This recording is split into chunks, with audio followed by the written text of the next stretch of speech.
If you would like to discipline yourself, which is a very good idea, you need to pick a direction. Pick a direction you want to go first. Pick a goal you would like to attain, and a medium to long-term goal. You might imagine something you need and want, some attainment that would motivate, whose pursuit would motivate you. This is a very good question to ask yourself, is if you could have what you needed and wanted, what would that be? And that's a meditative question. You don't want to force an answer out of yourself. You want to ask yourself that like you would ask someone else. You don't want someone else's fate. Man, your fate's enough. You should be a monster. Because everyone says, well, you should be harmless. You don't want to be too aggressive. You don't want to be too assertive. You want to take a back seat. No, you should be a monster. And then you should learn how to control it. It also makes you disciplined, and once you're disciplined, like you're like a sharpened sword, man, like a well-tempered blade, and then you can go out there and operate in the world. What do you want in your life?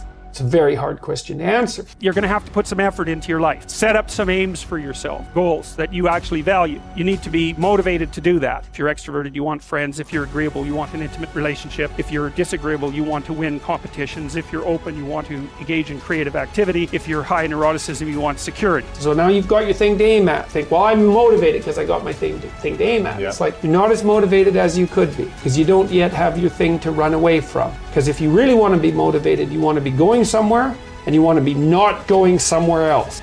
In some sense, life is a game. The analogy is that in life, like in sports, you're setting forth an aim and then arranging your perceptions and your actions in pursuit of that. And that you also generally do it while cooperating and competing with other people. Right. So that's also the game-like element as well.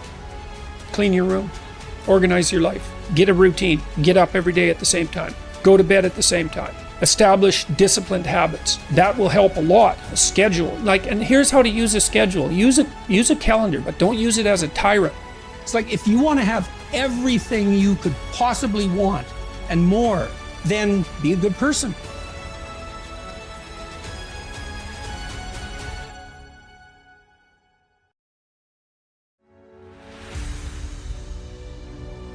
Your ambition, if you have any sense, is actually to become competent. Do you want to be competent and dangerous, or do you want to be vague and useless?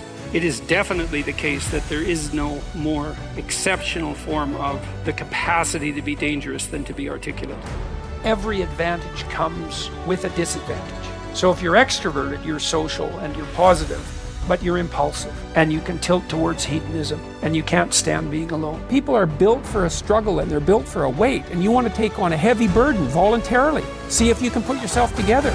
See what you can do out in the world while you're waiting to die. It's an all-in game. It better be worthwhile. Don't do nothing. That's a big mistake, because even if you don't know what to do, pursuing nothing is a very bad idea. You have no hope then, because hope comes from pursuit. And you're anxious because you need to specify a path. So you have no hope and you're anxious if you do nothing. You should push yourself beyond your limits of tolerance in your 20s to find out where it is. How much can you work? How disciplined can you become? Like, can you work 12 hours a day? Can you work 8 hours a day? Can you work 3 hours a day? Like, flat out. Where's your limit? And how much work can you do, and how much socialization? You should find out. Push yourself past and then back off to that point where it's optimally sustainable. It's good to think about that as a goal.